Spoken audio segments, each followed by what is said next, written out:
Saúde a igreja com a paz do Senhor. Amém.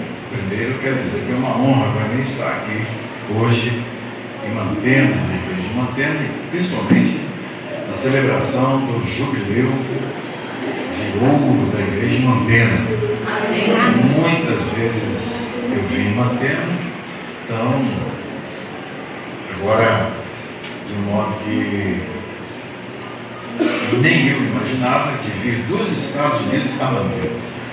Vamos umas 24 horas para chegar aqui de viagem, mas chegamos e estamos felizes pela oportunidade de estar com vocês e hoje para nós estudarmos juntos a Palavra de Deus. Amém.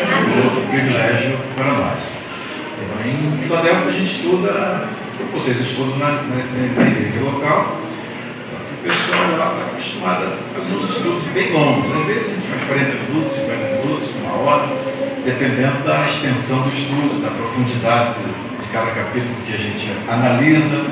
Então, tudo isso são valores que são levados em consideração quando nós estudamos a Palavra de Deus. E a gente tenta esmiuçar o máximo o texto para poder entendermos todas as dimensões do texto, aquilo que o texto nos revela, de modo que a gente possa se situar e entender qual é o propósito, qual é a proposta do autor ao escrever aquele livro e o texto específico que nós estamos estudando, como ele se encaixa na macroestrutura geral do livro e como ele pode dialogar com outros livros das Escrituras. Então, a gente sempre faz essa intertextualidade, essa relação entre um texto e outro para saber como escritura com escritura pode nos orientar. E às vezes chegamos a conclusões surpreendentes, porque na maior parte do tempo que eu tive para estudar cada lição, muitas das vezes percebo alguns detalhes que, por exemplo, os comentaristas muitas das vezes vão todos numa linha só. Então tem aqui dois comentários, tem um comentário do Robert Chisholm, que está em português, e um comentário sobre Juízes. Temos um outro aqui que é o comentário histórico do Antigo Testamento, é um excelente comentário. E às vezes acontece de os autores estarem todos numa determinada linha e a gente tem que andar na contramão dessa linha de interpretação. A gente vê que eles não analisaram o texto por uma perspectiva correta. E o que é difícil é ficar contra a maioria. O que aconteceu, por exemplo, no caso de Jefté. A igreja em Filadélfia conheceu um Jefté totalmente diferente desse que, desde a nossa infância, a gente vem conhecendo. O menino é o juiz que matou a sua filha, que sacrificou, e oferecendo o holocausto, oferta queimada. Então a gente fica com essa leitura durante toda uma vida, e quando a gente para analisar o texto com mais cuidado, nós vamos perceber que o texto, na realidade, não quer dizer isso que a gente sempre acreditou que o texto quis dizer. E aí a gente tem que mudar de posição. E então, a igreja em Filadélfia se surpreendeu com a nossa análise do capítulo, que foi feita com bastante detalhes. Eu estudei o texto hebraico, que o texto originalmente foi escrito em hebraico, então vamos lá, foi o texto em hebraico. E também consultaram alguns autores que, felizmente, por serem a minoria, foram também na contramão da interpretação da maioria. E aí chegamos à conclusão que Jefté não matou a sua filha. Não sei qual a conclusão que vocês chegaram. E vocês aqui? Matou ou não matou? Está brigando. Hein? Está esperando lá. Está pertinho do altar. Só falta mesmo o cutelo e o exercício. Então, se tornou-se muito interessante o nosso estudo que fizemos durante a semana com os pastores, com os professores de classe. Nós temos um grupo de professores em classe, e aí nós apresentamos uma leitura do texto que faz jus ao que realmente o autor queria dizer, e ao mesmo tempo apresentamos inúmeras razões pelas quais a maioria dos intérpretes se equivoca. Eu também acreditava durante muito tempo que Jefté tinha sacrificado a sua filha. Depois, eu lendo o texto com mais atenção, depois também com instrumentos mais apropriados para a análise do texto, acabei chegando a uma conclusão totalmente diferente. E depois vi que tem vários autores também bons que estão nesta linha de interpretação e apresentaram razões extraordinárias, e o grupo de professores usufruiu, né, de toda essa literatura. Algumas tivemos que traduzir do inglês para eles e tivemos vários textos bons que apresentamos, e eles com certeza saíram do estudo mais alegres, né, em vez de sair com aquele cheirinho de fumaça, né, de cabelo queimado, né, de menina de carne assando, né, eles saíram com uma visão muito diferente daquela que eles tinham. E a lição de hoje é uma continuação destes episódios em que o livro do Juízo nos apresenta, né, é um livro que tenciona mostrar um dos aspectos que talvez vocês hoje vão aprender pela primeira vez, que é o que se chama como viver inadimplente vocacionalmente. Inadimplência vocacional. Você sabe o que é inadimplência? O cadastro dos inadimplentes. Pastor Lúcio Mar, quem são os inadimplentes? Ele deixou de cumprir uma obrigação financeira, no meu caso. Né? No caso, do ponto de vista financeiro, esse termo é usado, por isso que isso é uma metáfora que é transposta, é totalmente, foi criada exatamente para descrever uma situação diferente. Mas a inadimplência é quando você, por exemplo, compra uma geladeira, você tem 12 prestações para pagar e chega até a 6ª prestação. Então, quando você para de fazer o pagamento, você fica inadimplente. Né?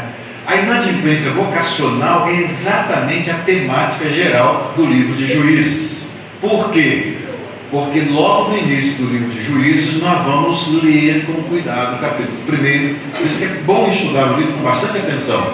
Nós vamos perceber que Juízes é a continuação de Josué. E é interessante que na Bíblia hebraica, por exemplo, Josué começa com os que são chamados na Bíblia hebraica de profetas anteriores. E Juízes é o próximo livro de profetas anteriores, que vem descrever a vida do povo de Deus exatamente por conta, né, das consequências de se tornar inadimplentes quanto à sua vocação. Qual foi a vocação de Israel ao entrar na terra prometida? Qual a missão deles? Dura missão. Mas qual foi a missão deles? O que eles tinham de fazer? Cite pelo menos 2 coisas que Deus ordenou que eles fizessem quando chegassem lá. Tem várias coisas, mas eles tinham que fazer o quê? Conquistar a terra. E como seria essa conquista? Seria uma conquista, ou vocês saindo aqui, que a gente está entrando? Não, eles teriam que eliminar os moradores daquela terra. Depois, uma outra ordem mais séria: eliminar os seus altares e os seus deuses. Para não ir muito extenso, esses 2 mandamentos que foram dados para Israel na conquista da terra prometida são suficientes para nós vermos a inadimplência vocacional. Por que eles se tornaram inadimplentes? Eles fizeram o que Deus mandou? Fizeram uma parte, mas pararam aí na 7ª ou 8ª prestação do carnezinho que Deus mandou para eles pagar. Eles tinham que cumprir isso. Bem, é até difícil entender por que Deus mandou que eles fossem os executores daquelas 7 etnias que estavam lá na terra prometida. Um povo tranquilo, inocente, sem culpa nenhuma, eles chegam lá, sai daqui agora, Deus nos deu essa terra. Foi assim? Onde está a base para que Deus ordenasse que aquilo tudo fosse feito aos moradores daquela terra?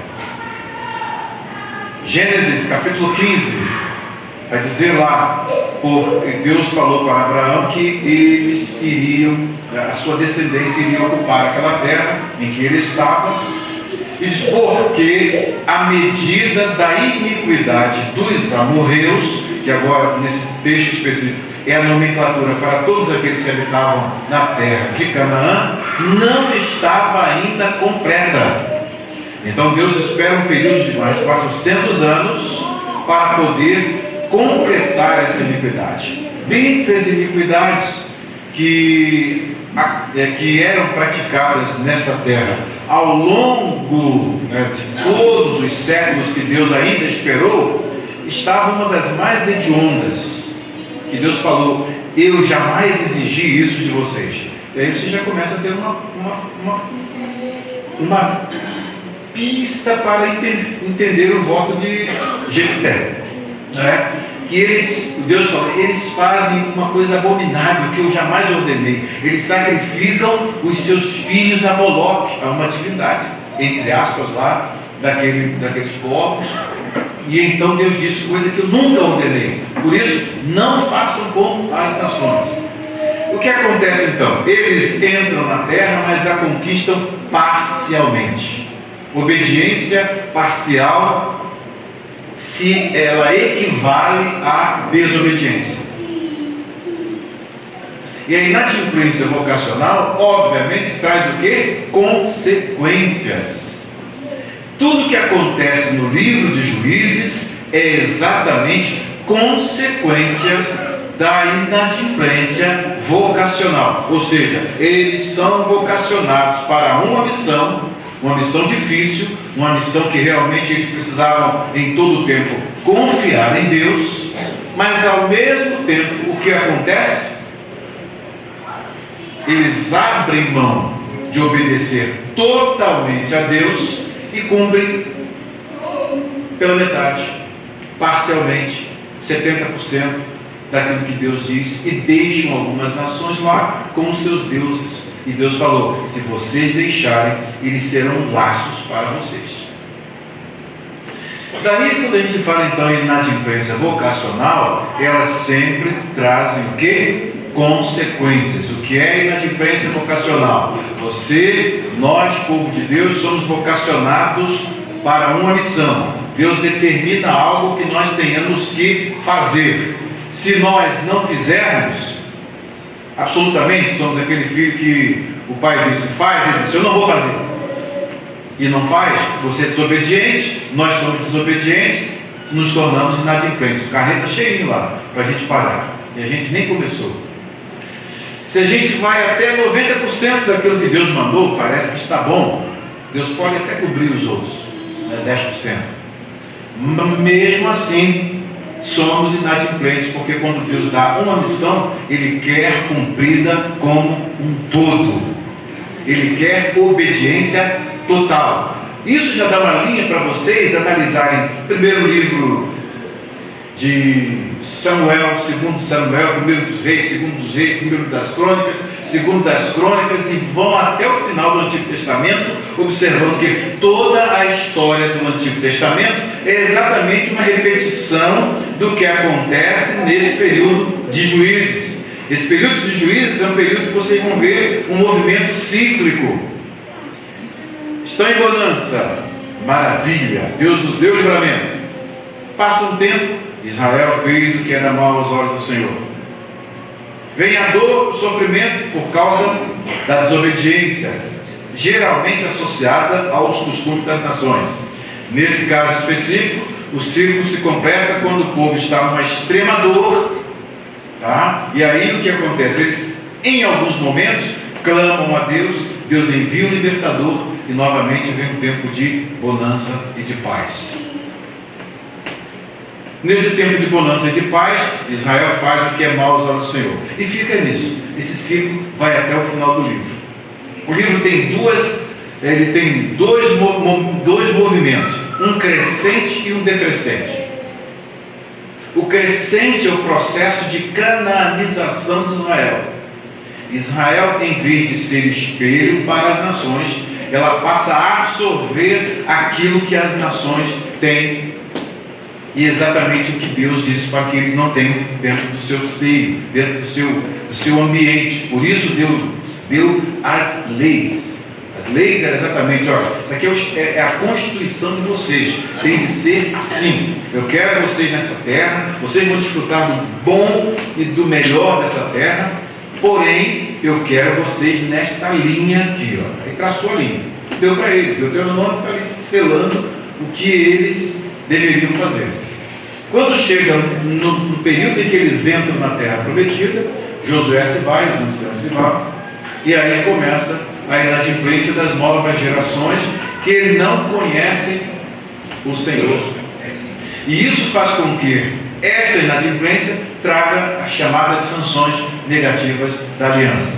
Deus colocou lá 2 montes, O monte da obediência e o monte da desobediência. Da desobediência derivam várias maldições.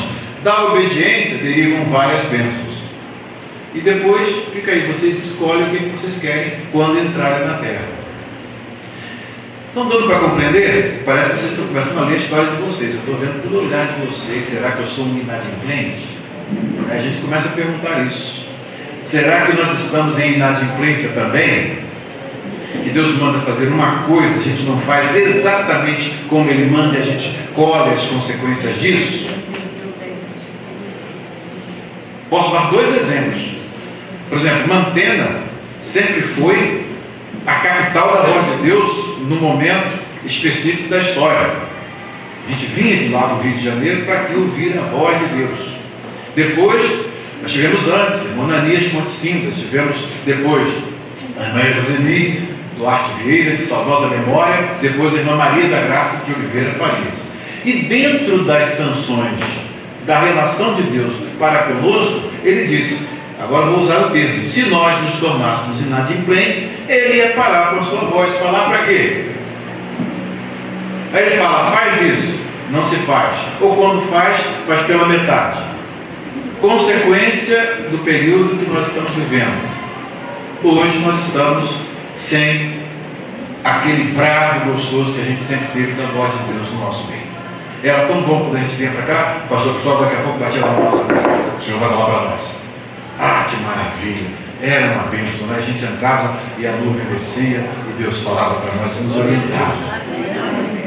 Mas nem tudo está perdido.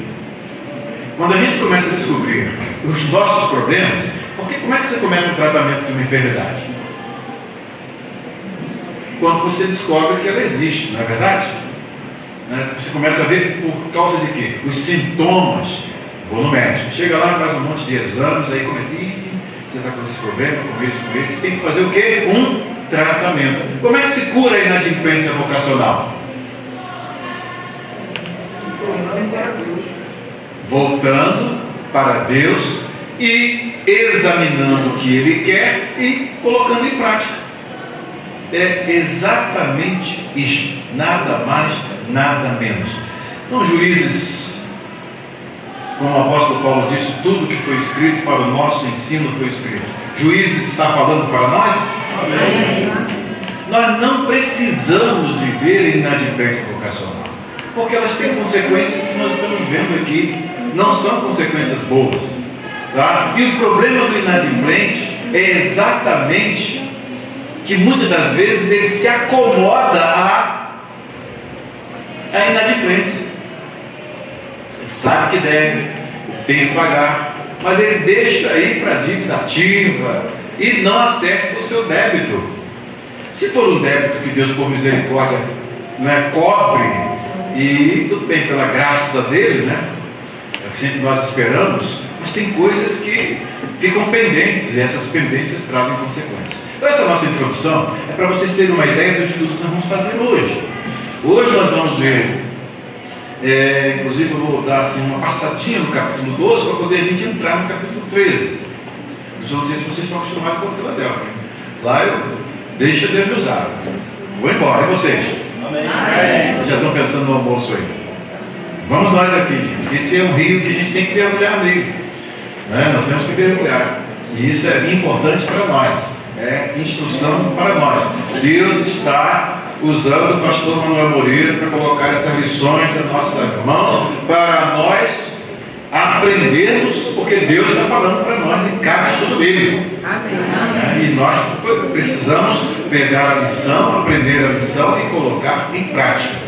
Então o capítulo 12, por exemplo, é um capítulo muito interessante, que ele serve para fechar a história de Gideão, ou melhor, de Jefté, ou Jeftá. E o conflito que existe entre Jefté com os efraimitas mostram que a inadimplência vocacional causa problemas tão sérios que Deus levanta inimigos externos e às vezes a cobrança vem dentro do próprio povo de Deus. Deus cria situações internas para cobrar a inadimplência, para cobrar esta forma, né, de eles tentarem acordar, e mesmo assim, as consequências da inadimplência vocacional, elas são tais. Vamos só nós aqui, sem conversar aí, só nós aqui, quer falar? Pode pedir a palavra que queremos te ouvir. Vamos nós aqui. Então o que acontece? Deus permite certas coisas acontecerem para que nós prestemos atenção quanto custa a inadimplência vocacional. E muitas coisas que acontecem também nos nossos dias, tudo por conta da nossa inadimplência vocacional. Isso aí é um paralelo perfeito. Aqui no capítulo de número 11, os homens de Efraim, eles foram convocados. E quando eles são convocados para a batalha, eles se dirigiram aqui para Zafon e disseram para Jefté, já fizeram uma afronta ao Jefté. Jefté era um indivíduo bem tranquilo, diplomata. Vocês aprenderam sobre o Jefté, diplomata, que antes de entrar numa guerra, ele manda diplomatas lá para poder ser embaixadores, para fazer propostas ao adversário. Né? Um indivíduo precipitado não age assim. Ele precipitado é exatamente isso. Ele vai pelo fluxo, ele não. É refletido, ele para, ele analisa, ele coloca as circunstâncias de modo a amenizar as coisas. Olha o que acontece aqui. E ele diz: por que você foi lutar contra os amonitas sem nos chamar para irmos juntos? Estou lendo na NVI para fazer uma leitura rápida, para não fazer a tradução da tradução. Só para vocês prestarem atenção. Vamos queimar a sua casa e você junto. Olha a afronta dos efraimitas. A tribo de Efraim é uma tribo que já começa a mostrar, desde antes, alguns problemas. E quando o povo está em inadimplência vocacional, os conflitos internos acontecem. Esses conflitos internos acontecem tudo por conta da inadimplência vocacional e da disciplina de Deus. Eles fazem essa afronta. Jefté respondeu tranquilo: eu e o meu povo estávamos envolvidos numa grande contenda com os amonitas. E embora eu os tenha chamado, vocês não me livraram das mãos deles. Quando vi que vocês não ajudariam, arrisquei a vida e fui lutar contra os amonitas, e o Senhor me deu vitória sobre eles. Se tivesse o maior complexo de culpa de que assassinou a filha, né, esse modo de se dirigir aqui já seria totalmente diferente. Quase sempre as pessoas culpadas dificilmente invocam o nome de Deus. Esse é um dos maiores motivos que você precisa prestar atenção, que ele ainda continua na mesma linha de antes. Ele começa e ele tem o meio da sua missão e o final na mesma linha. Jefté, inclusive, se vocês prestarem atenção, ele é colocado numa sequência de 7 juízes. Ele é colocado de tal modo que ele fica no centro. E no centro, ele tem nas pontas um com 70 filhos, depois um com 30, outros têm descendência registrada. E ele fica no meio com uma descendência cortada. Tá? Depois vem o outro para fazer uma simetria, que é chamada de quiasmo. Vem o outro que também tem uma descendência não registrada. Vem o outro com 30 filhos e o outro que termina com 70 filhos. No centro, Jefté é um dos mais piedosos. Por quê? Porque o que tem 70 filhos, como Gideão, por exemplo, como é que ele teve esses 70 filhos? Ele seguiu exatamente o que estava lá em Deuteronômio, capítulo que fala a respeito do como deveriam ser os reis? Não. Totalmente diferente. Jefté poderia resolver o problema dele. Bem, eu estou sem descendência, mas os meus antepassados tiveram várias mulheres, então eu segui o meio caminho. Ele não. Ele viu que ali era o ponto final. Terminou. Ele vai ficar sem descendência, mas não arrumou uma concubina e muito menos outras mulheres. Dos 7 na sequência, ele é o centro porque ele é um dos mais piedosos. Você não conhecia esse Jefté, né? Ele não busca outra mulher. Ele poderia resolver o problema.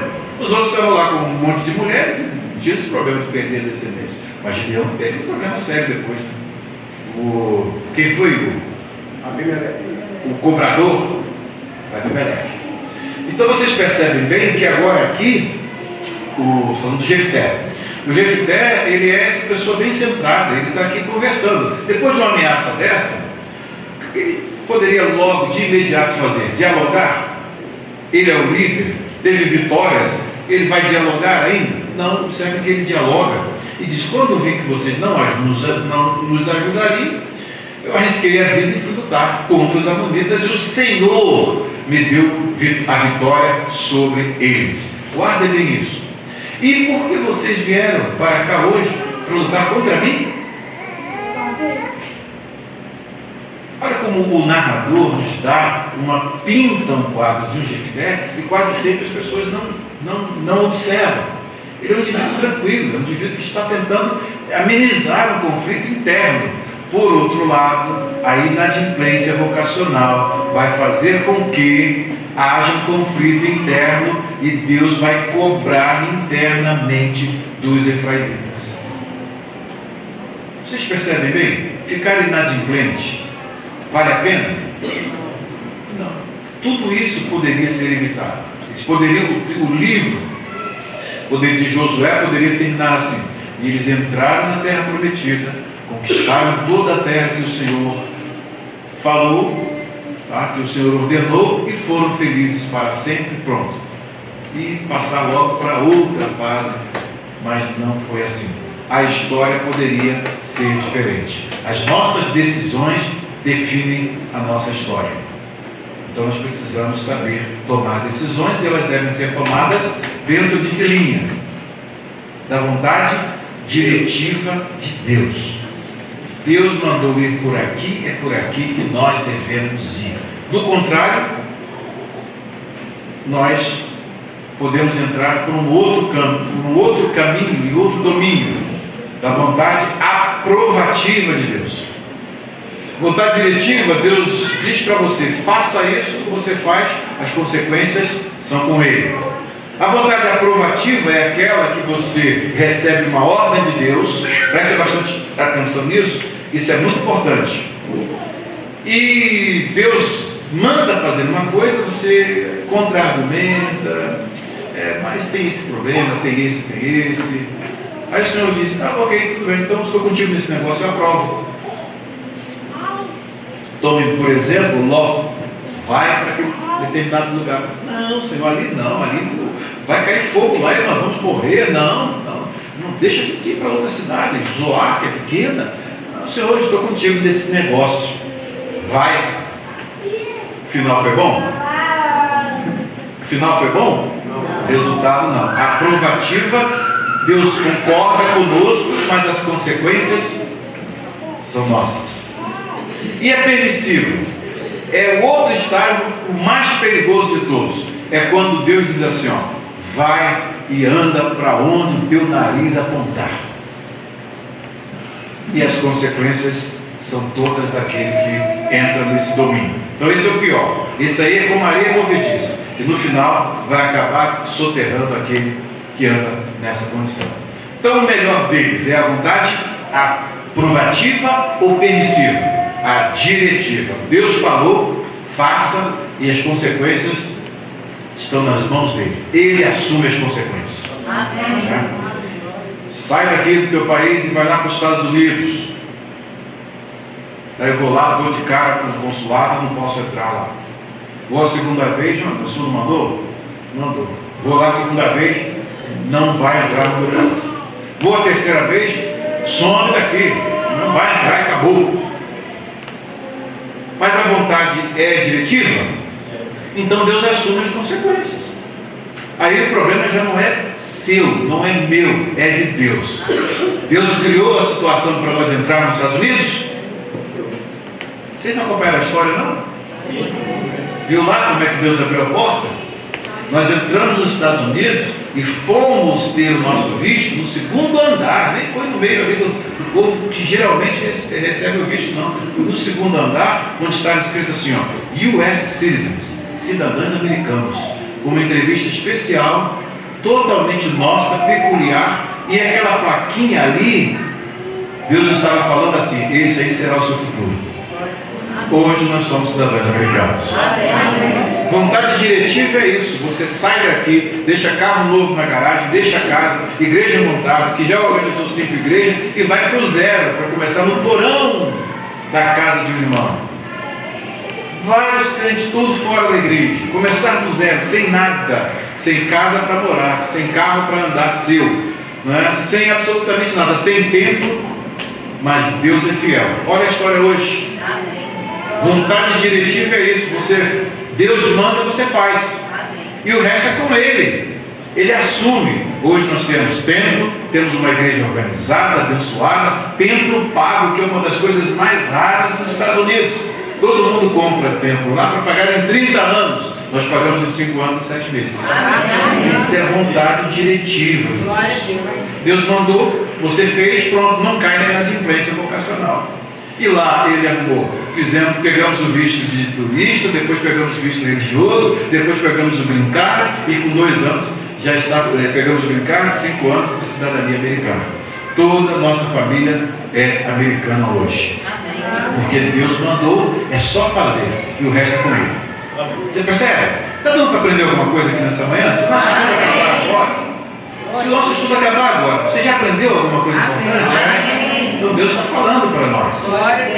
Deus está falando para nós. O que vai acontecer aqui é exatamente o que? Consequência de ficar inadimplente. Aí o problema vem por fora e o problema vem por dentro. É fora de casa e dentro de casa. Ismael, quando Deus disciplina, cobra por fora e cobra por dentro. E levanta os inimigos de fora. Deus mandou ele eliminar. Ele não quis, agora esses inimigos passam a ser os seus opressores. E depois vem a opressão interna, em que eles têm conflitos internos. Eles afrontam Jefté. Jefté então pega os seus homens e vai fazer o quê? Autodefesa.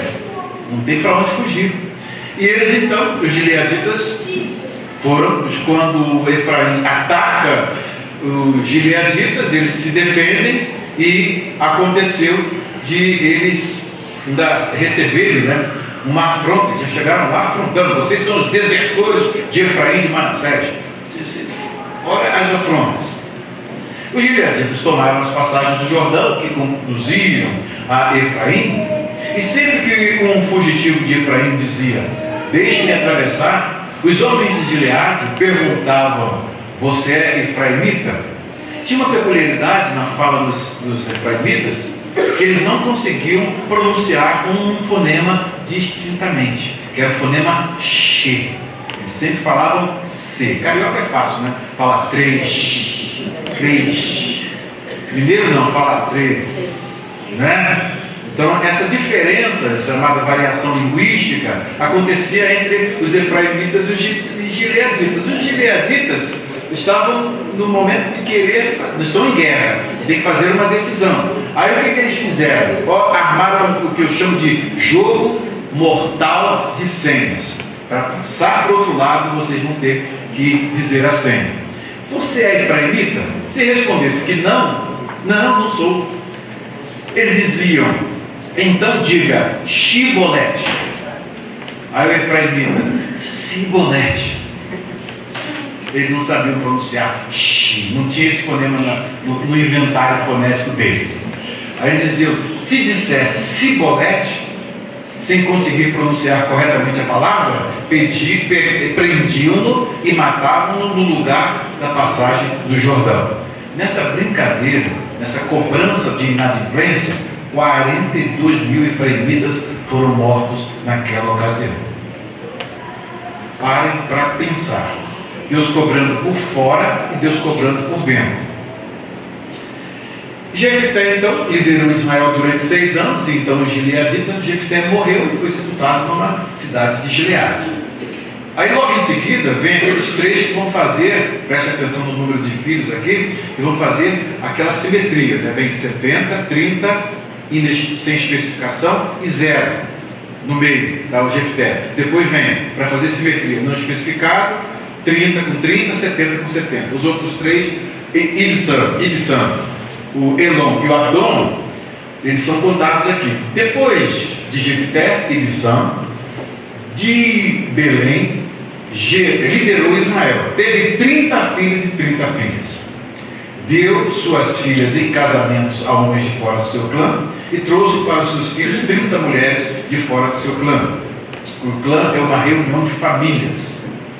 Ibsam liderou Israel durante 7 anos. Então Ibsam morreu e foi sepultado em Belém. Depois Zelom, da tribo de Zebulon, liderou Israel durante 10 anos. Ele morreu e foi sepultado em Aijalon, na terra de Zebulon, sem nenhuma especificação de descendência. Depois dele, Abdom, filho de Hilel, de Piratom, liderou Israel. Teve 40 filhos e 30 netos, que montavam 70 jumentos. E aí você vai ver o que é interessante.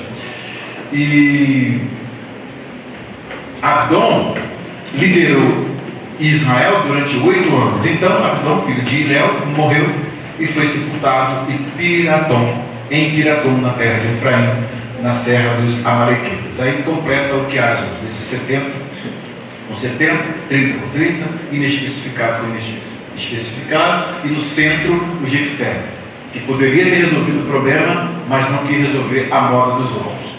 Isso é muito interessante. E vamos então ao nascimento de Sansão. O nascimento de Sansão é, nessa sequência, uma esperança nova para Israel. Por quê? O modo de como é narrado aqui o nascimento de Sansão vai nos fazer ver que Deus tinha um projeto todo especial na vida de Sansão. E esse projeto que nós vamos estudar hoje é exatamente um projeto que vai nos fazer ler o texto com bastante atenção para vermos se há algum vestígio de inadimplência vocacional, tanto do povo de Israel como do próprio Sansão. Um vocacionado, um chamado por Deus, ele sempre tem algumas determinações que Deus dá. Vocês vão observar aqui que Sansão é um menino que vem ao mundo com promessa de Deus. Toda a vocação de Sansão é uma vocação que vocês vão perceber que ela antecede, obviamente, a sua chamada para executar uma determinada missão, porém é uma vocação que precede no tempo. Deus anuncia antes mesmo de ele ser concebido. É algo que vai acontecer por determinação de Deus. Deus vai criar as circunstâncias que são naturalmente impossíveis de serem revertidas, principalmente nesta época, e vai nos lembrar de que Deus já fez isso outras vezes. Uma mulher estéril vai receber a visita de um anjo, e esta mulher vai receber a promessa de ter um filho, e esse filho vai ter uma missão especificada. Uma coisa importante: Sansão é o último dos juízes numerados no livro de Juízes, é o 12º juiz. Tá? Há semelhanças e dessemelhanças do ponto de vista do estudo tipológico, porque ele tipifica o quê? Tem várias semelhanças até com aqueles que vieram antes dele e com que vieram depois dele. Então a nossa primeira pergunta é a seguinte: o que os filhos de Israel tornaram a fazer contra o Senhor? A qual povo ele os entregou? E por quanto tempo eles ficaram dominados por este povo? Esse domínio por este povo era consequência de quê? Inadimplência de Deus. Inadimplência vocacional. São vocacionados, chamados para fazer uma missão, cumprir uma missão, deixam de fazer, sofrem as consequências. Vamos lá então, os versículos 1 e 2. Os israelitas voltaram a fazer o que o Senhor reprova, voltaram a fazer o que era mal, o que parecia mal aos olhos do Senhor. Versículos 1 e 2. É aquele ciclo, né? É aquele ciclo que eu falei para vocês. Estão numa versão de bonança, aí aproveitam a bonança para fazer o quê? O que não agrada a Deus. Qual é a próxima consequência? O que Deus faz? Por isso o Senhor os entregou nas mãos dos filisteus durante 40 anos. Imagine ser subjugado durante 40 anos, sendo que eles foram colocados naquela terra para serem os dominadores, os senhores, e agora eles são os dominados. Por conta de quê? Deus mandou eliminar, não eliminou, agora sofre as consequências. E o mais agravante, aquilo que Deus falou: se vocês deixarem os ídolos deles lá, eles servirão de laços para vocês. Porque é mais fácil nós lidarmos com o que nós vemos do que com o que nós não vemos. É mais fácil o crente ter temor na presença de um diácono ou de um pastor do que na presença do Senhor, salvo se esse temor estiver aqui dentro do coração dele. Aí não precisa nem de sacerdote, não precisa de pai, não precisa de mãe, não precisa de ninguém ali para poder fazer com que se tema ao Senhor. É o que José, por exemplo, tinha, né? Ele não tinha um mentor ali, mas ele tinha dentro dele conhecimento da vontade de Deus e do temor do Senhor. Na hora de uma proposta totalmente fora daquilo que Deus ordena, o que ele faz? Sozinho dentro de casa, uma mulher o tenta, ele poderia cometer o pecado que ia ficar encoberto, era o que ela mais queria, só que ele fala: como eu faria tamanho mal e pecaria diante do meu Deus e contra o meu Senhor? Nenhum dos dois estavam ali. Não estavam, mas estavam, porque o temor de Deus faz com que você se sinta. Guarda bem essa definição. O temor de Deus faz com que você se sinta na presença de Deus em todo momento. José é esse grande exemplo. E então nós vamos perceber que tudo isso acontece por essa inadimplência vocacional. E certo homem de Zorá, chamado Manoá, do clã da tribo de Dan, tinha mulher estéril. Então está aqui a característica desta mulher. Era uma mulher estéril, e vocês vão perceber, tem o nome do homem e não tem o nome da mulher. Observa bem que ela fica em toda a narrativa com o seu nome, que a gente só vai saber naquele grande dia, quando a gente começar a eternidade. A gente senta na mesa: quem era aí a mulher do Manoé? Será que a gente vai ter essa oportunidade? O que vocês acham, hein? Vamos saber quem é Abraão, Isaac e Jacó. Então eu quero saber quem foi a Felizarda, né? Vamos saber quem é Abraão, Isaac e Jacó, né? Então vocês vão saber quem é o pastor Fabiano Ferreira, lá não tem esse título, né? Você é rei, então aí você é rainha. Então a coisa muda, né? E lá todos reis e sacerdotes, né? Como não vai haver distinção de sexo mais, então reis e sacerdotes para sempre. Viajou aí? Já foi lá? Deu uma viagem lá na terra, na nova terra? Já? Então o que acontece? A narrativa não nos dá esse detalhe, só diz que ela é uma mulher estéril. Ora, uma mulher estéril, ela está fadada a não ter filhos, né? Quem pode mudar esse quadro? Deus. Então a segunda pergunta. Vamos à segunda pergunta. Como é que é chamada, antes vou voltar um pouquinho aqui ao capítulo 12, como é que é chamada essa variação que acontece aqui no que eu citei para vocês? Existem 3 tipos de variação linguística. Como é que chama essa variação? Quem sabe? Hein? É uma variação linguística. Como é o nome dela específico?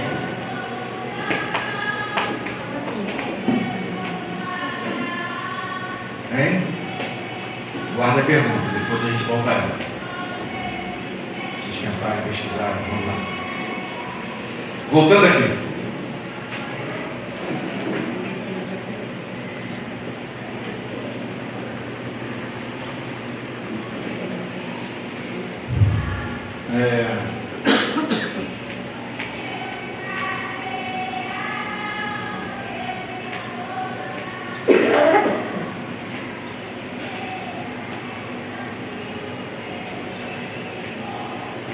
A segunda pergunta: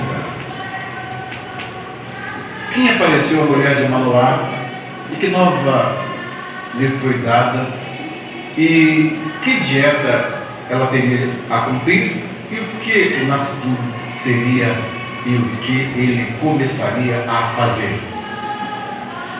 O anjo do Senhor apareceu a esta mulher quais eram as ordens aqui, quais foram as ordens dadas. E o anjo do Senhor apareceu, versículos 3 a 5. E o anjo do Senhor apareceu a esta mulher. Observa bem, o Manoá tinha uma mulher, essa mulher era estéril, e o anjo aparece a esta mulher, e o narrador podia dizer o nome dela, mas não diz.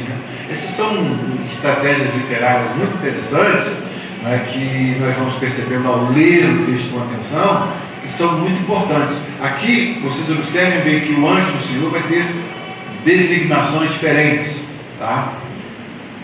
Nessa primeira designação, ele é chamado de o anjo do Senhor. E o anjo do Senhor apareceu a esta mulher. O narrador sabe quem é, a mulher não sabe, tá? E disse-lhe: eis que agora és estéril e nunca tens concebido. Então até esse momento você não tem concebido. Porém, conceberás e terás um filho. Ora, chega um estranho. E ela, para ela, essa aí era é o que se chama de teofania, porém era antropomorfa, né? Era como se estivesse vendo meramente um homem. Nada de extraordinário. Ele se apresenta como um homem, para poder eles aguentarem a visão, tá? Então esse anjo apresenta e chega para ela dizendo: você até agora é estéril. Como é que ele sabe disso? Nunca ouvi, né? O narrador não dá nenhuma pista. Você que vai lendo curiosamente, vai prestando atenção, ele vai devagar dando os detalhes. Então ele diz que ela é estéril, tá? E diz que ela até o momento não concebeu filhos, sabe muito bem da vida deles, né? Está bem formado. Mas faz uma promessa: porém, conceberás e terás um filho. Quem é que pode dizer um negócio desse para uma mulher estéril?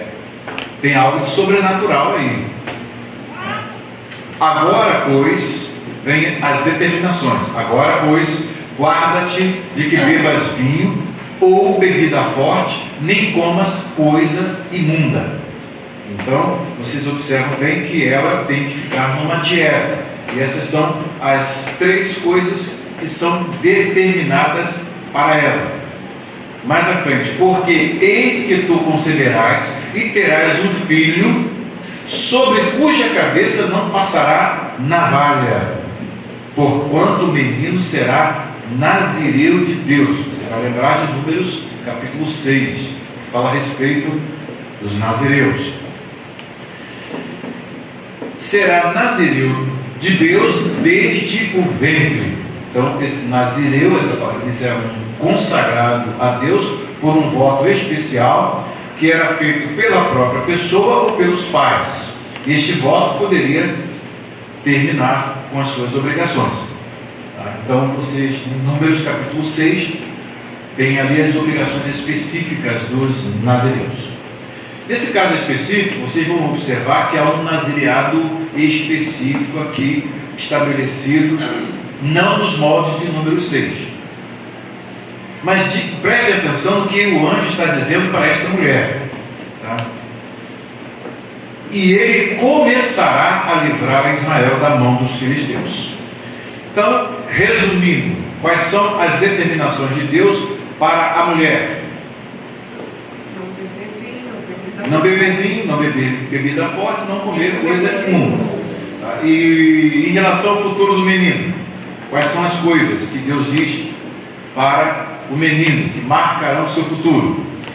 Do ponto de vista pessoal, ele não deve passar navalha, porquanto o menino será nazireu de Deus desde o ventre. Olha, se ele vai ser nazireu de Deus desde o ventre, esse é um voto que nem os pais nem ele próprio fez. É o próprio Deus que determinou esse nazireado. É um nazireado especial, que é o próprio Deus. Você nasceu para ser nazireu. A sua missão será: você vai começar a livrar Israel da mão dos filisteus. Prestou bem atenção? Quando nós nascemos, Deus também tem uma missão para cada um de nós. Glória a Deus. Cada um de nós, Deus tem uma missão. E o segredo nosso é descobrir essa missão. Às vezes, quando a gente descobre a nossa missão, isso dá até um susto, né? Alguém vai te pegar: se você vai ser pastor, eu só vou ver. Aí você, o quê? Você está de brincadeira. Eu? Você se olha no espelho assim, né? Sem chance. Sem chance. Eu olho para mim, meus amigos de mocidade. E você? Sou filho do pastor fulano. E você? Sou filho do pastor Beltrano. E você? Sou filho do pastor Ciclano. E eu? Sou filho do macumbeiro. Olha a macumbeira. X-Vita. Não tem nada a ver. Não tem nada a ver. Não tinha nada para evocar assim de tão horroroso. Né? No momento, naquela época, meus pais eram todos macumbeiros. Eu estou chegando na igreja. A gente ia lá para a montanha, para a mocidade, em Engenheiro Pedreira. Eu não tinha nem noção. No dia que Deus me revela, é uma coisa assim, né, extraordinária mesmo. Não tinha nem chance. Nem chance. Todo mundo dizia, isso aí tem um parafuso solto. Modesto dizer que era só um parafuso solto. Estava tudo solto. Estava todos os parafusos soltos. E tinha um projeto de Deus. Né? Tinha um projeto de Deus. Que aquela moça que nem sabia, minha mãe, né, nem sabia qual era o projeto de Deus, engravidou aos 15 anos de idade, mas por todas as circunstâncias, ela, não, eu vou ter meu filho. Glória a Deus. Graças a Deus não me abortou. Amém. Né? Porque tem quantas mães aí lutando pelo direito de abortar, de serem assassinas. Né? Como é que pode? Essa sociedade está entregue ao demônio mesmo. Graças a Deus que a minha mãe não me abortou. Glória a Deus. E Deus lá na frente revela o seu grande projeto. Olha só que eu sou.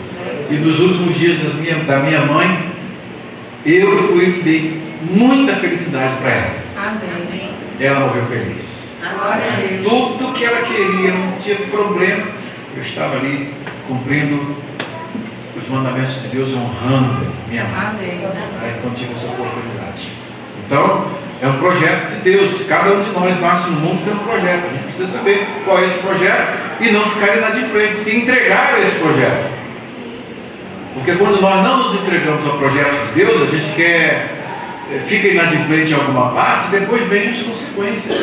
E nós não queremos as consequências das sanções negativas, queremos as bênçãos. Né? Então isso é muito importante. Deus está traçando um projeto para um rapaz que vocês observam bem que a missão dele é dita aqui. Vamos à próxima pergunta. Pode ver que eu estou indo bem rápido, né? Estou demorando muito. Estou indo aqui. Vocês estão acompanhando. A pergunta de número 3. O que a mulher de Manoá disse a seu esposo que tinha visto e ouvido de um homem? Qual era a sua aparência e o que o homem tinha exigido dela? Versículos 6 a 7. Versículo 6 ao versículo 7. Diz assim: Então a mulher entrou e falou a seu marido, dizendo: Um homem de Deus veio a mim. Ela já pelo menos tem uma ideia, né? Um homem de Deus, porque não poderia ser diferente. Para dizer para ela que ela era grávida, que ela era estéril, nunca tinha tido filho e que iria ter um filho, então só podia ser um homem de Deus. Olha a visão que ela tem, é uma antropomórfica, na forma de um homem. Né? Sim. Pastor Fabiano, eu gostaria muito de perguntar isso ao senhor, e vou aproveitar esse momento, que Deus colocou o senhor como professor até de nós, pastores. Né? Sim. E o que acontece? Eu já ouvi dizer, em alguns estudos que eu fiz, que todas as vezes que na Bíblia se refere o anjo do Senhor no singular, esse anjo ele representa o próprio Deus. Na mesma situação que aconteceu lá também no Sinaqueribe, né? Destruiu aqueles homens. Então, quando se refere à palavra de Deus, o anjo, não fala os anjos, né? Mas fala o anjo, ele pode ser o próprio Deus, na verdade, pelos estudos que eu havia feito. Exatamente. Exatamente. Inclusive os reformados vão mais longe, né? Eles não somente dizem que é o anjo do Senhor, sendo o próprio Deus, você vai ver pela própria narrativa que é a sensação que fica da narrativa no final, tá? E de outras narrativas anteriores. Mas os reformadores chegaram a dizer de modo bem claro, né, que é o verbo pré-encarnado. Né? E uma das características desse anjo do Senhor, você vai ver pelo nome dele aqui, que vai coincidir lá com Isaías, capítulo de número 9, versículo 6. maravilhoso. Pegou? Deu para. Mas vamos aqui a narrativa. É exatamente isso. Então aqui a visão que ela tem é: um homem de Deus veio a mim, cuja vista era semelhante à vista de um anjo de Deus. Eles tinham um semblante diferente. Vocês lembram daquele momento da morte de Estevão? Né? E viram o seu rosto como de um anjo. Né? Então tinha uma transcendência, alguma coisa irradiando, e a formoseia. Interessante, a presença de Deus na nossa vida formoseia a nossa face como crentes. Não, amém não? É isso mesmo? Não tem crente feio, todos os crentes são aformoseados e o Espírito Santo cria isso. Uma vez eu convidei no congresso de Caribe, convidei minha prima para assistir o congresso de jovens, e ela foi assistir o congresso de jovens e gostou muito. No final eu perguntei: que impressões que você teve dessa mocidade, da igreja como um todo? Eu observei que as moças têm um semblante assim, tipo de anjo. Olha o que ela falou para mim. Ela nunca viu um anjo. Como é que ela falou aquilo?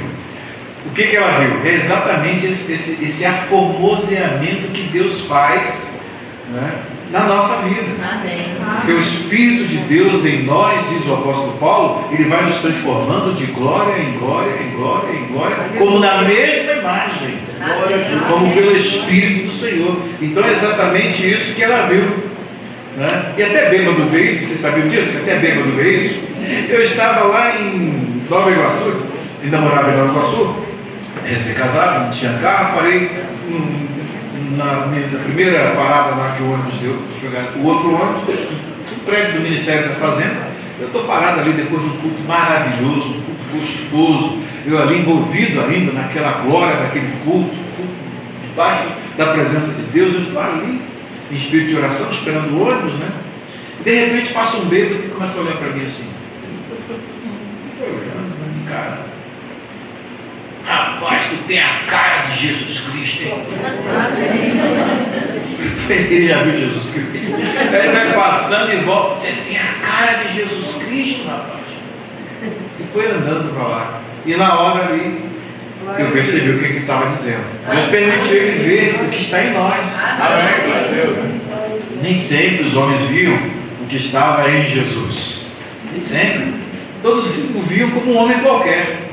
Só quem teve o privilégio de ver Jesus como ele é de fato, foram aqueles três que foram para o Monte da Transfiguração, quando Jesus se transfigura e mostra o que ele é internamente. Assim, seu rosto resplandeceu como o sol, suas vestes, eles viram. É exatamente esse Espírito que está em você, que está em mim, que está em nós. Por isso que o Senhor tem um cuidado todo especial, porque você não precisa de batom, de pintar, de ruge. Tem uma beleza, né? Diz que o Senhor falou que até a beleza das minhas servas, as vestes das minhas servas, a beleza é o Senhor que coloca. Amém. É o Senhor que coloca. Nós somos um povo especial, gente. Nós somos um povo especial. Por isso que nós temos que aprender. O que esse povo não aprendeu, foi tudo registrado aqui, para nós não fazermos a mesma coisa. No domingo passado, eu estava pregando sobre capítulo 11 de João, e eu lembrei de uma profecia que o Senhor falou para nós, de privilégios que Ele nos deu. Ele falou: vós sois um povo especial. E disse: eu falarei convosco face a face. Glória a Deus. Mas, gente, o privilégio que Moisés teve, que Elias teve, o Senhor falou que quer dar isso para nós, e falou: e vou operar o que eu fiz no meio do meu povo no passado. Profecia de 1º de abril de 2005. Aí eu falei: vocês sabem quem vocês são? Vocês não podem perder essa identidade. Nós somos um povo especial. Tudo nosso, Deus tem um quê, um detalhe, um cuidado que nós temos que levar a sério. Tudo aquilo que Deus falou para nós, porque nós somos um povo especial. É um povo dentro do povo dele, que Deus deu privilégios que poucos têm tido. Nós somos esse povo especial e privilegiado. Amém. Deus quer fazer coisas maravilhosas na nossa vida. A história aqui vai nos ensinar como não sair desse caminho. Então vejam bem, era semelhante à vista de um anjo de Deus, terribilíssima. Ela deve ter ficado trêmula quando viu, né? Começou a perceber que não era um homem normal, né? Mas ela não teve essa visão plena, completa. Mas olha a história, como é que o narrador conta, ele vai devagarinho, né, contando os detalhes, e diz: e não lhe perguntei de onde era, nem ele me disse o seu nome. Bem, então essas duas coisas ficaram marcadas. Ela tinha que dar outras informações ao marido. Veja como ela dá a informação. Porém, aqui vai até o verso 7. Porém, disse-me: eis que tu conceberás e terás um filho. Agora, pois, não bebas vinho nem bebida forte, e não comas coisa imunda, porque o menino será nazireu de Deus. Mas o que o Senhor falou para ela? Mas não foi isso que o Senhor falou para ela. Deus falou a missão dele. Ele começará, e que diz aí, Aline? Ele começará a livrar Israel da mão dos filisteus. E ela mudou, ele disse para ele: não, ele será nazireu de Deus desde o ventre até o dia da sua morte. E não foi bem isso. Percebem bem? Olha a falta de cuidado. O que eu falei sobre essa questão da inadimplência, né? Até na retenção daquilo que Deus fala, se você perde um detalhe, você perde tudo, porque isso deveria ser incutido na cabeça de Sansão desde o ventre. Estão percebendo o que eu estou dizendo? Isso deveria ser incutido na cabeça de Sansão. Olha, você foi levantado com essa finalidade: filho, cuidado com o que você brinca, porque o Senhor tem uma obra na tua vida. É o que você tem que fazer com o seu filho, com a sua filha desde pequenininho. Glória a Deus. Que os seus pais fizeram com você. Você não é uma pessoa qualquer, na escola não brinca com qualquer um. Tem que colocar isso aí é a missão. E Sansão tem uma missão especial, mas vocês vão ver uma disfuncionalidade na vida dele, talvez por negligência de prestar atenção naquilo que Deus falou sobre ele. Às vezes os pais deixam a desejar, e exatamente aqui já começa a ter um detalhe que é muito importante. Qual é a sua missão? A sua missão será começar, Deus vai através de você começar a livrá-lo das mãos dos filisteus. Esta é a sua missão. Então você nasceu para isso. Antes de você nascer, um anjo falou comigo, falou com seu pai, e isso inculcando até ele chegar numa determinada aquela idade adulta e saber para que veio. Glória a Deus. Percebem bem? Todos os problemas que vão acontecer na vida de Sansão é exatamente ele andando, de certa forma, na contramão de quase tudo que Deus fala para que aconteça com ele. Ele quebra inúmeras vezes o seu voto de nazireu e no final da vida entrega o ouro antigo, como dizem, né? Revela o segredo para quem não deve revelar. Contei a história toda, mas vamos ao narrador aqui. Então esse detalhe é de muita importância. Vem a pergunta de número 4. O que Manoá usou como pretexto para pedir que o Senhor enviasse o anjo para voltar a falar com eles, e o que ele perguntou ao anjo ao vê-lo? Versículos 8 ao 12. O que o anjo falou pela segunda vez foi praticamente o que havia falado para a mãe.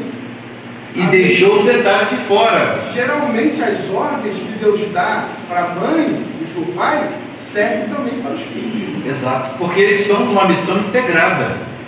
A missão aqui é do filho, mas ele já tem que, a partir do momento da revelação, eles já estão também sendo consagrados para cumprir junto com o filho essa missão. Eles vão ser os instrumentos e depois vão criar essa criança informada do projeto de Deus na vida dele. Glória a Deus. É responsabilidade para valer, muito grande. Estamos aprendendo? Amém. Mães estão aprendendo? Pais estão aprendendo? Glória a Eu Deus. estou aprendendo. Glória a Jesus. É muito importante isso.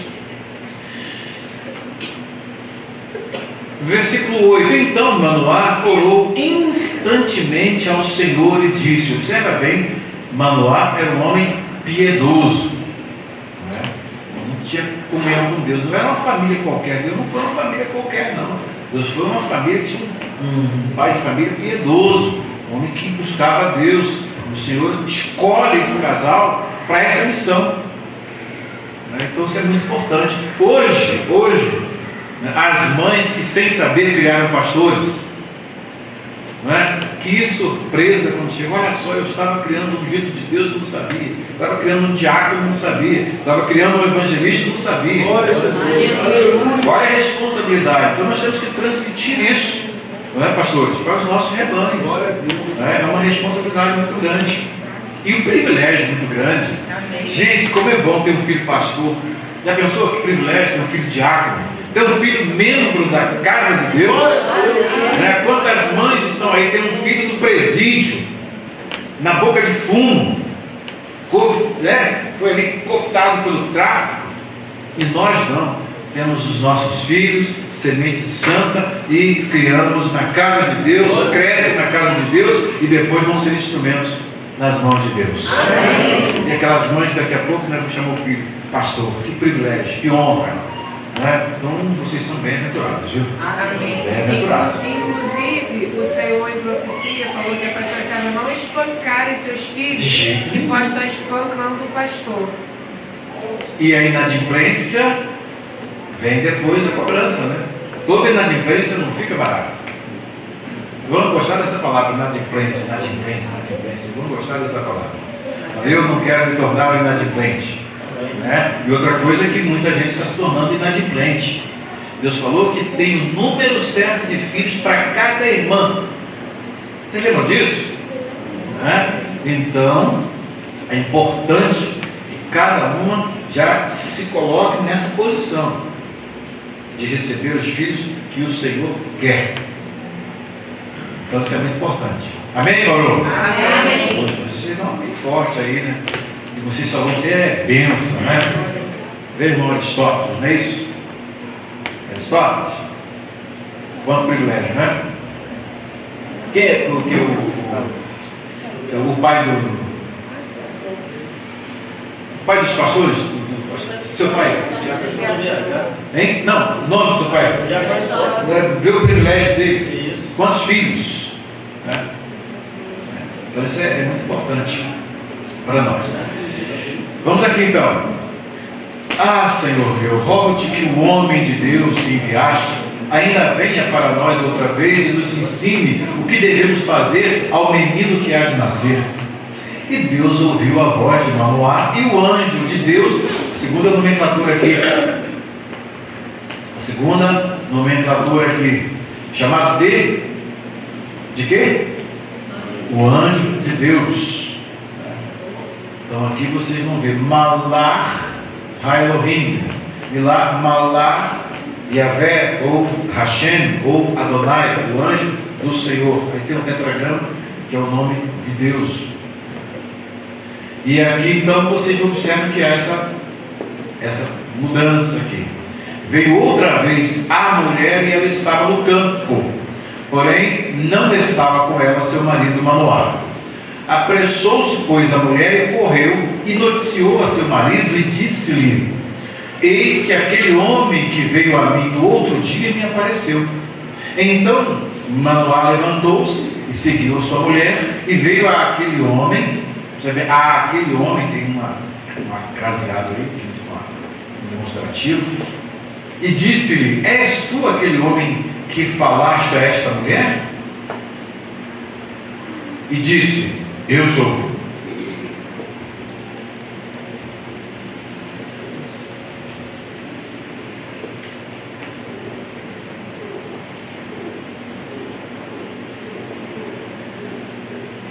Verso 11, isso é um detalhe aqui interessante.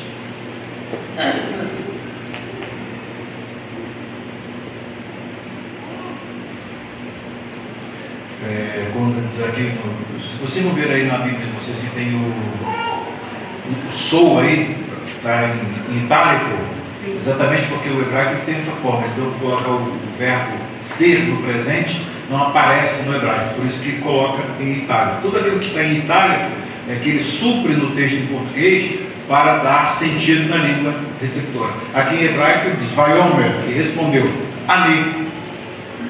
Então esse Ani, eu, mas implícito está eu sou. Por exemplo, hoje em hebraico, você pergunta o nome de alguém. E aí então, você, por exemplo, eu respondo, meu nome é Fabiano, então Ani Fabiano, sem o verbo ser. Até hoje em hebraico é assim, não tem essa cópula, esse verbo ser. Ani e logo em seguida o nome. Então essa é a forma de responder. E aqui no hebraico bíblico, no hebraico clássico, também ele chega e responde, Ani, eu sou. Então disse Manoá, cumpram-se as tuas palavras, mas qual será o modo de viver e serviço do menino? Está querendo saber a pergunta. E vamos então à quinta pergunta. A quinta pergunta, segundo o anjo confirmou a Manoá de que planta a mulher estava proibida de usar esses produtos e que tipo de comida ela não poderia comer. Vamos aqui aos versículos 13. Vamos ao versículo 13.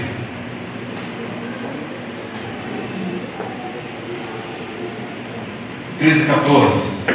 E disse o anjo do Senhor, mudou a nomenclatura? E disse o anjo do Senhor a Manoá, de tudo quanto eu disse à mulher, se guardará ela. O que foi dito à mulher? Para não beber Vinho, bebida forte, não comer coisa imunda. Então isso aqui já está dito. De tudo quanto procede da vide não comerá, nem vinho, nem bebida forte beberá, nem coisa imunda comerá. Então, quando se fala aqui do vinho, aqui já fala de todos os derivados, tudo aquilo que for feito, que tenha essa condição de entrar no processo de alcoolização. Então, é aquela fermentação que o vinho passa e acaba produzindo álcool. Então aqui isso ela não poderia participar disso. Se tudo quanto tem ordenado se guardará. Agora observa bem, o que não foi informado aqui?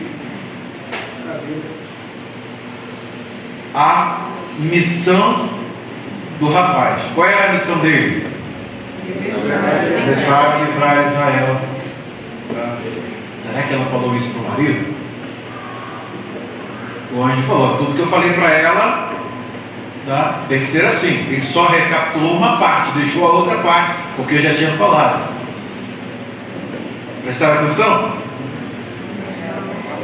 Isso aí vai abrir espaço para você entender o restante da narrativa.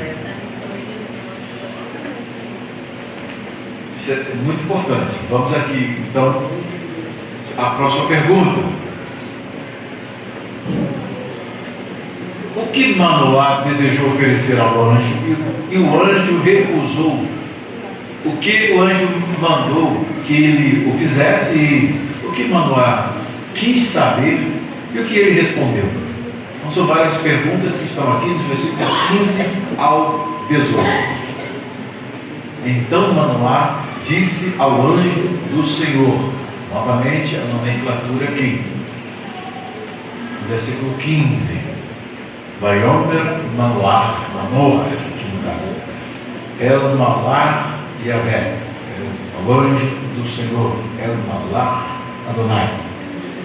Disse Manoá, e Manoá disse ao anjo do Senhor, ora, deixe que te detenhamos e te preparemos um cabrito. Porém o anjo do Senhor disse a Manoá, ainda que me detenhas, não comerei de teu pão. E se fizeres holocausto, o oferecerás ao Senhor, porque não sabia Manoá que fosse o anjo do Senhor. Ele não tinha ainda tido a condição, né, de ter uma visão clara, uma percepção clara de que estava falando com o anjo do Senhor. E isso só acontece mais à frente. Vejam bem. Então aqui existiam ocasiões especiais. Você vê no caso de Gideão e no caso de Manoá, que Deus permite que eles ofereçam holocaustos. Só em ocasiões especiais. O demais, isso tinha que ser feito lá com os sacerdotes e no lugar determinado por Deus. Nesse caso específico, Deus aqui dá esta opção para eles: se fizeres o holocausto, oferecerás ao Senhor, porque não sabia Manoá que fosse o anjo do Senhor.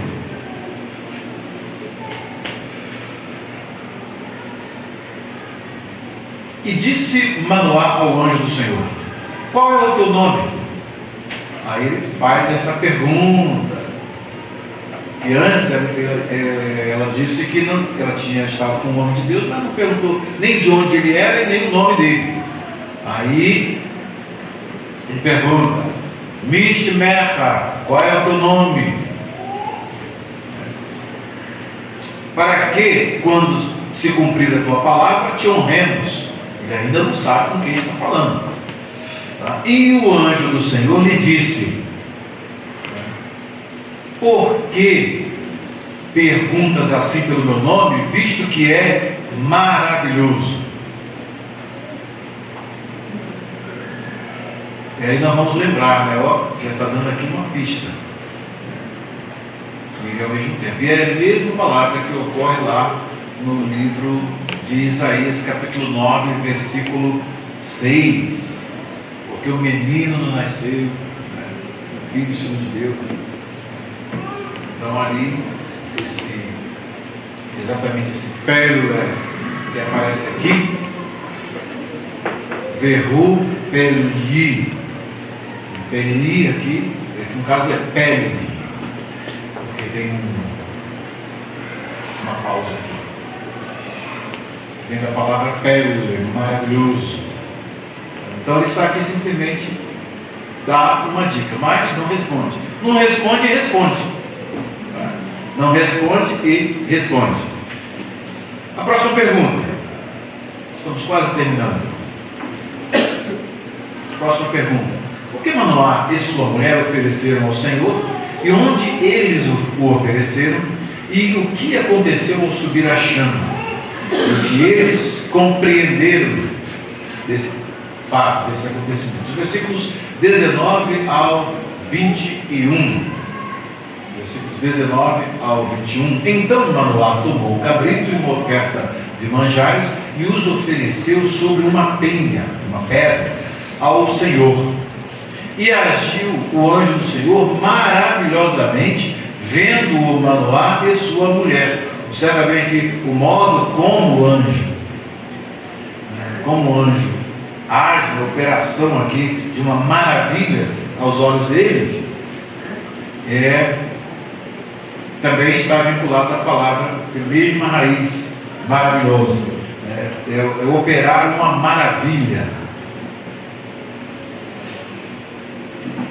No hebraico é o mafli, operando uma maravilha, vem de pérola, de maravilha.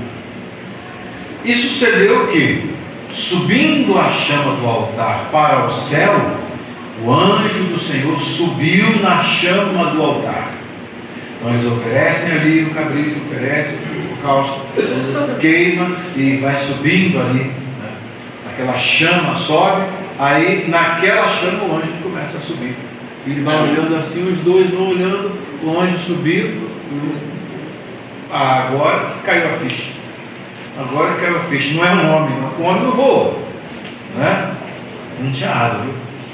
Subiu, não fala que tinha asa, não é? E sucedeu que, subindo a chama do altar para o céu, o anjo do Senhor subiu na chama do altar. O que, vendo Manoá e sua mulher, caíram em terra sobre o seu rosto. Eles se prostram ali, caem em terra. Agora sim descobriram quem é que estava ali. E nunca mais apareceu o anjo do Senhor a Manoá nem a sua mulher. Então conheceu Manoá, que era o anjo do Senhor. Glória a Deus. Glória a Jesus. Que experiência, hein? Que experiência. Experiências que Deus falou que nós vamos ter. O Senhor falou que nós vamos ver os anjos andando lá da porta até o altar e do altar até a porta. Falou para pensar? O que deve ser isso? Deus falar face a face conosco. Deus fala no nosso coração, é uma experiência extraordinária. Agora, como deve ser isso? Deus falar face a face conosco, como falava com Moisés?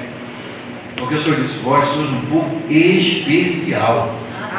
Então você não pode andar de qualquer maneira, você tem que saber quem é você. Você é um embaixador e embaixatriz do reino de Deus. Então temos uma missão muito importante. Que experiência, né? Bem, agora caiu a ficha. O que vai acontecer? Próxima pergunta. Vi um homem, estou conversando com um homem, tá? Quando ele viu o anjo subindo assim, pronto, aí prostraram com o rosto em terra. Qual é a percepção que eles têm ali? Vocês vão ver duas percepções. A primeira, que era comum. Pronto, vimos Deus. Ué, peraí, viu um anjo ou viu Deus? Olha, e nunca mais apareceu. E vem, e disse Manoá a sua mulher. O que Manoá disse a sua mulher ao ver o anjo subir na chama? O que ela lhe disse, provando ser mais sábia, e como cumpriu a palavra do anjo. E aí vamos do versículo 22 em diante. Disse Manoá a sua mulher: certamente morreremos, porque temos visto Deus. Olha a conclusão que ele chega. Todos tinham essa percepção e essa concepção. Quem vê Deus morre. Nós vimos Deus, a conclusão dele: vamos morrer. Mas observe bem que Deus ali se apresenta para eles, né, de forma antropomórfica, como se fosse um homem.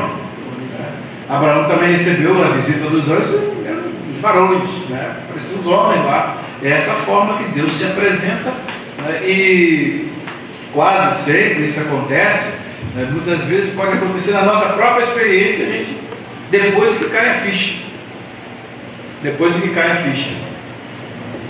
Isso é muito interessante. E certamente morreremos. Vem aqui aquela forma do hebraico que é muito interessante, Mot Namut, né? Mot Namut, que você tem o verbo no infinitivo absoluto e depois seguido do mesmo verbo no imperfeito. Então aqui é traduzido, em vez de morrer, morrerá, morrer, né? Morrer, morreremos, né?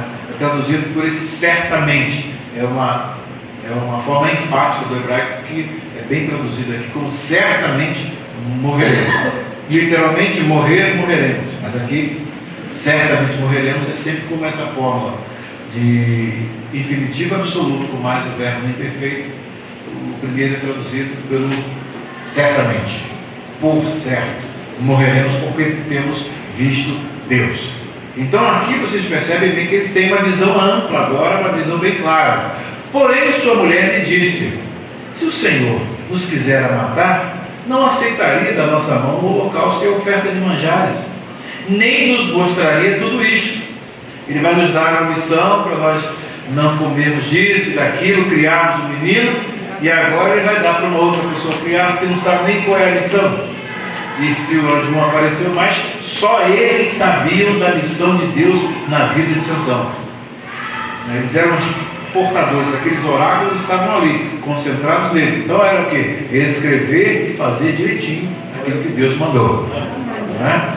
E por isso deu uma palavra aqui sábia: nem nos mostraria tudo isso, nem nos deixaria ouvir tais coisas desse tempo. Se ele quisesse nos matar, A finalidade. vou ter filho como se eu morrer? Para pensar. Às vezes a mulher dá essa chamada assim no marido, né? Para pensar direitinho.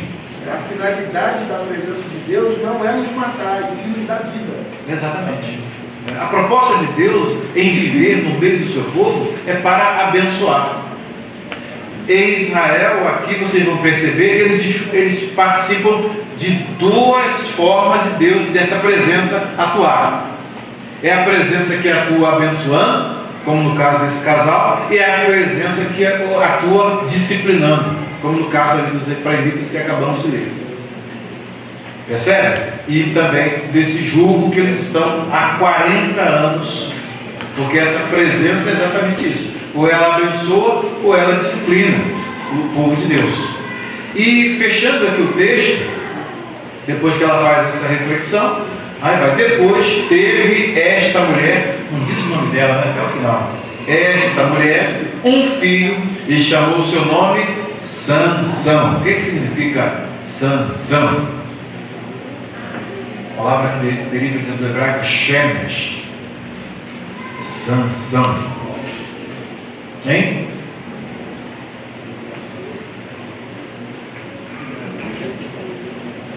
Ele é o filho do sol. O que ela quis colocar? Por que ela quis colocar esse nome em Sansão? Hein? Interessante, né?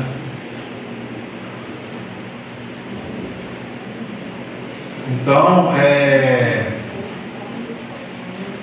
eu já perguntaria, como é que vai ser o nome do menino mesmo, né? Para poder. Botou o nome de Sansão. Esse nome não tem assim, nada a ver com a missão dele. Geralmente, os nomes têm a ver com a missão de cada um. Então, as chamadas etimologias etiológicas, ou seja, aquelas expressões que dão o sentido do nome, ele se chamará Jesus. Por quê? Yeshua, o que significa? Porque ele salvará o seu povo dos pecados dele. Então sempre tem essa Israel, aquele que lutou com Deus e venceu, tem sempre a razão do nome. O Jacob era o suplantador, Jacó. Então aí não, seu nome não vai ser mais suplantador, não, vai ser Israel, é o que luta com Deus. E aquela experiência, né, que ele tem ali muda a sua história, e Deus muda também o nome dele, né?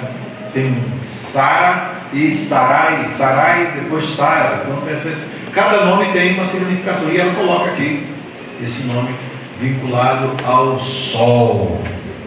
Espero que brilhe esse menino, viu? Tá? Então é muito importante na hora de colocar o nome dos filhos, né? Quando o Senhor coloca, é importante ter um significado. Então esses nomes dos povos semitas geralmente tinham esta forma de colocar o nome em homenagem ao Deus Sol, que era o Deus dos cananeus ali. E aí ela botou esse nome. Vamos ver o que vai ser esse menino. E o Espírito do Senhor o começou a impelir. Então aqui você já começa a ver que ele já passa a ter as suas experiências. Quando em quando, observe que o quando em quando está em itálico, com letrinhas deitadas, para o campo de Dan, entre Zoar e Estaol. Então aqui ele já está lá no território, na fronteira com os filisteus. Ele vai para a fronteira de Dan, né? Está ali na fronteira com os filisteus. Na parte sul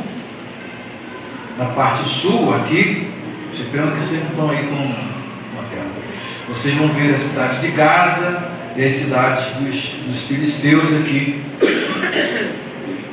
E é exatamente nesta área aí que ele vai atuar.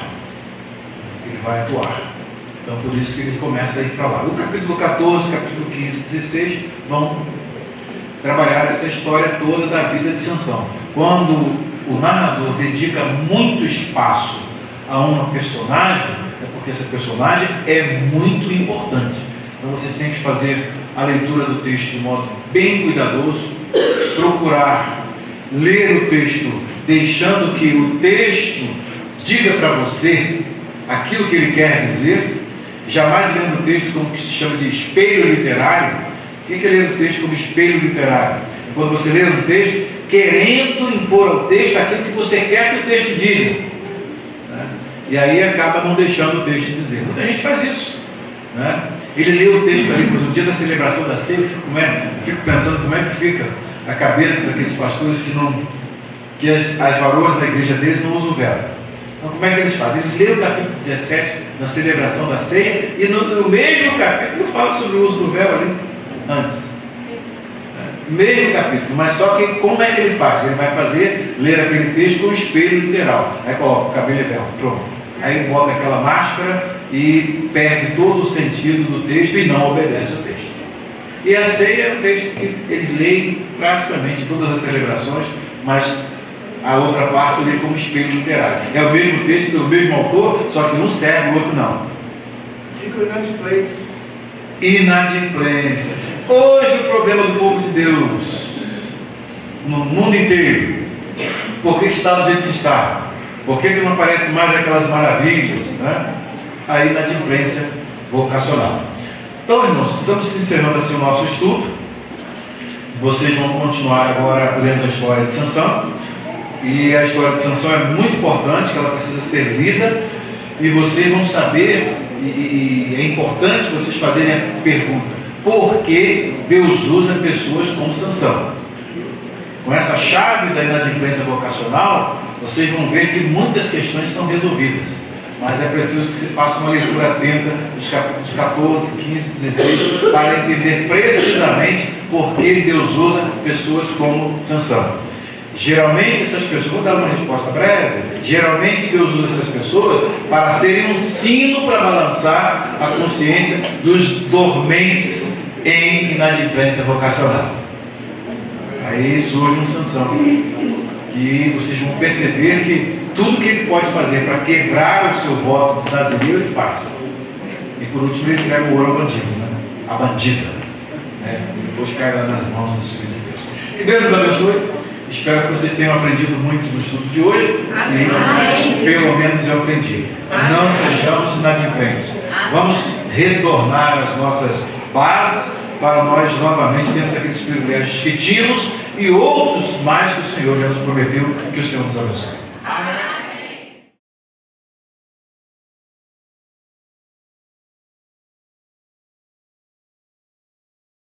שופטים, פרק י"ג.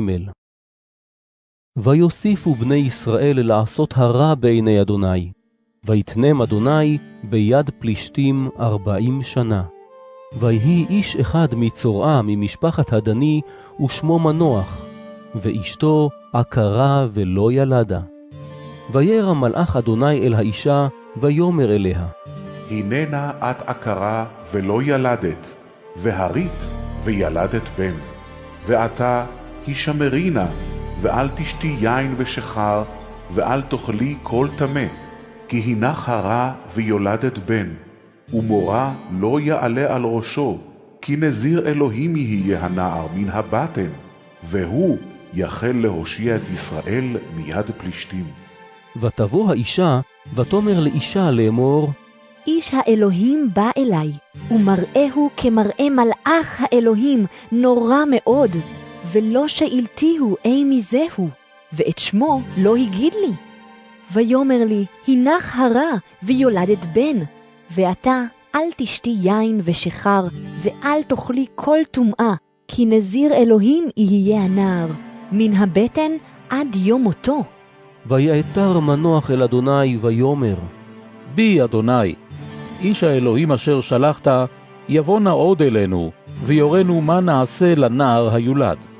וישמע האלוהים בקול מנוח, ויבוא מלאך האלוהים עוד אל האישה, והיא יושבת בשדה, ומנוח אישה אין עמה. ותמהר האישה ותרוץ ותגד לאישה, ותאמר אליו, הנה נראה אליי האיש, אשר בא ויום אליי. ויקום, וילך מנוח אחרי אשתו, ויבוא אל האיש, ויאמר לו, האתה האיש אשר דיברת אל האישה? ויאמר, אני. ויאמר מנוח, עתה יבוא דבריך. מה יהיה משפט הנער ומעשהו? ויאמר מלאך אדוני אל מנוח, מכל אשר אמרתי אל האישה תשמר, מכל אשר יצא מגפן היין לא תאכל, ויין ושחר אל תשת, וכל טומאה אל תאכל. כל אשר ציוויתיה תשמור. ויאמר מנוח אל מלאך אדוני, נעצרה נא אותך, ונעשה לפניך גדי עזים.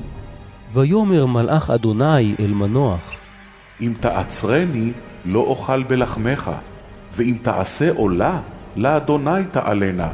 כי לא ידע מנוח כי מלאך אדוני הוא. ויאמר מנוח אל מלאך אדוני, מי שמך? כי יבוא דברך וכיבדנוך. ויאמר לו מלאך אדוני, למה זה תשאל לשמי, והופה לי? ויקח מנוח את גדי העזים ואת המנחה, ויעל על הצור לאדוני, ומפליא לעשות, ומנוח ואשתו רואים. ויהי בעלות הלהב מעל המזבח השמיימה, ויעל מלאך אדוני בלהב המזבח, ומנוח ואשתו רואים, ויפלו על פניהם ארצה. ולא יסף עוד מלאך אדוני להיראו אל מנוח ואל אשתו. אז ידע מנוח כי מלאך אדוני הוא. ויאמר מנוח אל אשתו, מות נמות, כי אלוהים ראינו. ותאמר לו אשתו, לו חפץ אדוני להמיתנו, לא לקח מידינו עולה ומנחה, ולא הראנו את כל אלה, וכעת לא ישמיענו כזאת. ותלד האישה בן, ותקרא את שמו שמשון, ויגדל הנער, ויברכהו אדוני. ותחל רוח אדוני לפעמו במחנה דן, בין צורעה ובין אשתאול.